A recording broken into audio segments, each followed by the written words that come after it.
आज की इस क्लास में मैं जोगिंदर कुमार आप सभी का स्वागत करता हूं। आज हम कक्षा 7 सरल समीकरण की प्रश्नावली 4.4 की प्रश्न संख्या 2 को हल करेंगे। यह इस अध्याय की वीडियो का पार्ट नंबर 17 है। इससे पहले 16 पार्ट बन चुके हैं। यदि आपने वे नहीं देखे तो प्लीज़ उन्हें जाके ज़रूर देख लेना। अब आइए देखते हैं प्रश्न नंबर 2। ये देखिए प्रश्न नंबर 2, निम्नलिखित को हल कीजिए। इसमें ए बी सी 3 पार्ट हैं और तीनों पार्ट में हमें पहले दी गई स्थिति के आधार पर समीकरण बनानी है और उस समीकरण का हल ज्ञात करना है। अब देखिए प्रश्न नंबर 2 का ए को देखते हैं। ए, अध्यापिका बताती है कि उनकी कक्षा में एक विद्यार्थी द्वारा प्राप्त किए गए अधिकतम अंक प्राप्त किए गए न्यूनतम अंक का दुगना जमा 7 है। प्राप्त किए गए अधिकतम अंक 87 है। प्राप्त किए गए न्यूनतम अंक क्या है? अब देखो, सबसे पहले इस प्रकार के प्रश्नों को हमें समझना होता है कि इसमें वास्तव में पूछा गया क्या है। तो इसमें लास्ट में देखो, इसमें पूछा है प्राप्त किए गए न्यूनतम अंक क्या है। तो जो पूछा गया है उसे ही मान लिया करते हैं। तो माना प्राप्त किए गए न्यूनतम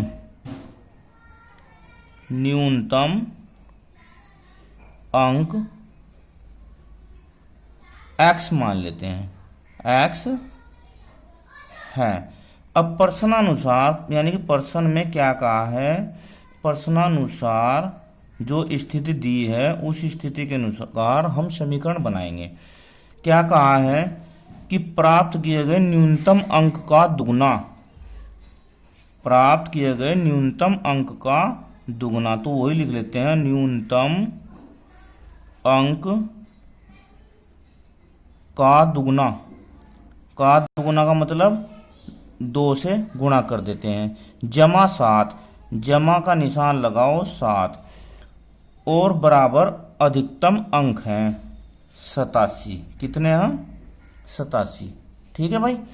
अब देखो न्यूनतम अंक हमने क्या मानना था, x गुना 2 प्लस 7 बराबर 87। अब जब 2 से गुणा करेंगे तो 2x प्लस 7 बराबर 87। अब ये समीकरण हमारे पास बनकर तैयार हो गई है। अब जैसे हम समीकरण को हल करते हैं अब ऐसे ही करेंगे। देखो 7 यहाँ पर प्लस में है तो हमें इसका स्थानापन्न बाईं ओर से दाईं ओर करना है, क्योंकि हमें तो इधर x चाहिए। अब देखो दाईं ओर कर देते हैं तो यहाँ क्या आ जाएगा 2x, इधर 87 और 7 कैसा हो जाएगा, इधर प्लस का है तो इधर हो जाएगा माइनस का। ठीक है, 2x बराबर 87 में से 7 गए 80। अब देखो यहाँ 2 गुणा में है तो हम दोनों पक्षों में क्या करेंगे, 2 से भाग करेंगे। अब हमें जब हम 2 से भाग करेंगे तो क्या होगा, देखो यहाँ पर तो 2 कट जाएगा, x आ जाएगा और इधर 80/2 हो जाएगा और x बराबर आ जाएगा 80 को जब हम 2 से भाग देंगे तो उत्तर आ जाएगा 40। तो अब हम लिखेंगे अतः, क्या लिखेंगे, अतः प्राप्त किए गए न्यूनतम अंक 40 है। कितने हैं? 40 है और ये इसका हो जाएगा आंसर। अब हम इसके बी पार्ट को देखते हैं। अब बी में कहा गया है किसी समद्विबाहु त्रिभुज में आधार कोण बराबर होते हैं, शीर्ष कोण 40 अंश। तो अब हम लिखेंगे आधार कोण को मान लेते हैं हम x। क्या मानेंगे? आधार कोण को x। तो हल माना कि त्रिभुज त्रिभुज का आधार प्रत्येक आधार कोण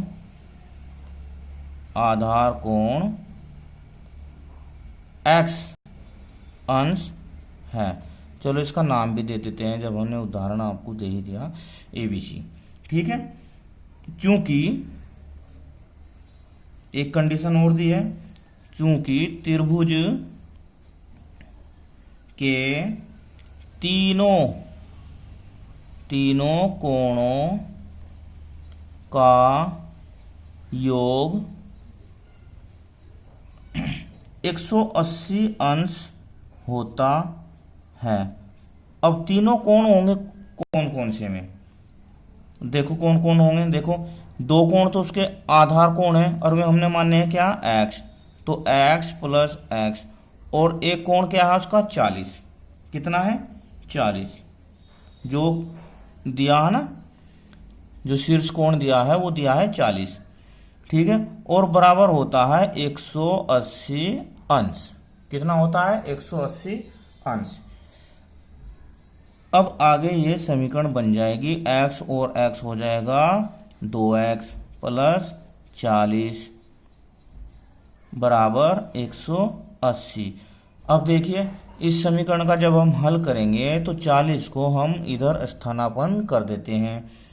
क्या आएगा यहाँ पर 2x, इधर 180 माइनस, ये प्लस है इधर माइनस का हो जाएगा 40। अब 2x बराबर 180 में से 40 गया तो कितना बचा 140, कितना बच गया 140। अब क्या करेंगे, देखो 2 से गुना हो रही है तो 2 से दोनों पक्षों में हम भाग कर देंगे। तो जब 2 से यहाँ पर भाग होगा तो यहाँ हो जाएगा x और यहाँ 140 बटे 2। अब करो भाग, x बराबर 140 को जब 2 से भाग करेंगे 2 सत्ते 14, 70 आ जाएगा। क्या आ जाएगा 70 अंश। तब हम लिखेंगे, क्या लिखेंगे, क्या पूछा था उन्होंने, आधार कोण क्या है, तो हम लिखेंगे अतः त्रिभुज का प्रत्येक आधार कोण कितना भाई, कितना आया हमारा उत्तर 70 अंश। ये इसका आंसर हो गया। अब बी के बाद सी प्रश्न को हल करते हैं। सचिन द्वारा बनाए गए रनों की संख्या, कोई मैच हुआ है उसकी स्थिति बताई गई है। सचिन द्वारा बनाए गए रनों की संख्या राहुल द्वारा बनाए गए रनों की संख्या की दुगनी है। उन दोनों द्वारा मिलकर बनाए गए कुल रन एक दोहरे शतक से 2 रन कम है। प्रत्येक ने कितने रन बनाए, प्रत्येक ने कितने रन बनाए। तो अब देखो इसमें हम किसके द्वारा बनाए गए रनों को मानेंगे। आप ही देखो, इस बात का भी आपको ध्यान रखना है कि जिसका भी दुगना किया, तिगना किया, आधा किया, उसे ही माना करते हैं। ठीक है, जैसे देखो अब सचिन ने रन बनाए और राहुल द्वारा बनाए गए रनों की संख्या दुगनी करी, तो माना, यहां लिखेंगे माना राहुल द्वारा बनाए गए रनों की संख्या x मान लेते हैं, संख्या x है। अब यहां लिखेंगे प्रश्नानुसार, क्या लिखेंगे प्रश्नानुसार, प्रश्न में क्या स्थिति है वो लिखते हैं प्रश्नानुसार। अब देखो क्या है प्रश्न अनुसार, सचिन द्वारा बनाए गए रनों की संख्या, सचिन द्वारा बनाए गए रनों की संख्या संख्या, एक तो सचिन ने बनाए प्लस राहुल द्वारा बनाए गए रन बराबर कितने हैं, दोहरे शतक से 2 कम। दोहरा शतक, एक शतक होता है 100 रनों का, तो दोहरे शतक हो गया 200 का, और उससे कितने हैं, 2 कम है, उससे 2 कम है। ठीक है, अब इसे हम, सचिन ने कितने रन बनाए देखो, राहुल से दुगने बनाए, तो सचिन के हो गए 2x, राहुल के हमने माने हैं x, और इधर कितना हो गया 198, कितने हो गए 198, क्योंकि 200 में से 2 गए तो 198। अब ये समीकरण बनकर तैयार हो गई। अब 2x और x, ये कितना हो गया 3x हो गया ना, बराबर 198। अब 3 से गुणा हो रही है, तो 3 से दोनों पक्षों में भाग कर देते हैं। जब भाग करेंगे तो यहाँ आ जाएगा x, क्योंकि 3 से 3 कट जाएगा, और यहाँ हो जाएगा 198/3। ठीक है, अब भाग करो,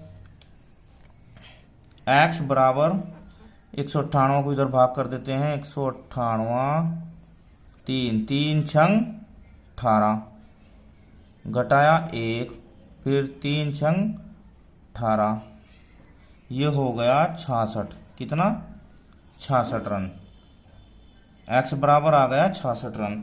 अब देखो, जब राहुल के है ना x, तो राहुल ने कितने बनाए 66 रन, x ये रन हो गए। तो यहां लिखेंगे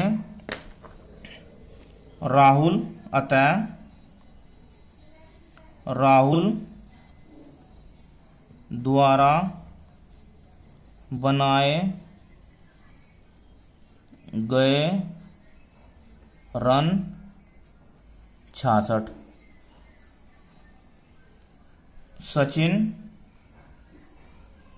सचिन द्वारा बनाए गए रन, सचिन ने कितने बनाए, राहुल से दुगने, तो 2 गुणा 66। अब देखो 2 छक्की 12, 2 छक्की 12 और 1 13, ये इसका आंसर, एक तो ये आंसर हो जाएगा और इसका एक ये आंसर हो जाएगा। ठीक है, अब हमने इस वीडियो में प्रश्नावली 4.4 की प्रश्न संख्या 2 को हल किया। वीडियो कैसी लगी मुझे कमेंट में जरूर बताना। धन्यवाद, आपका दिन शुभ हो।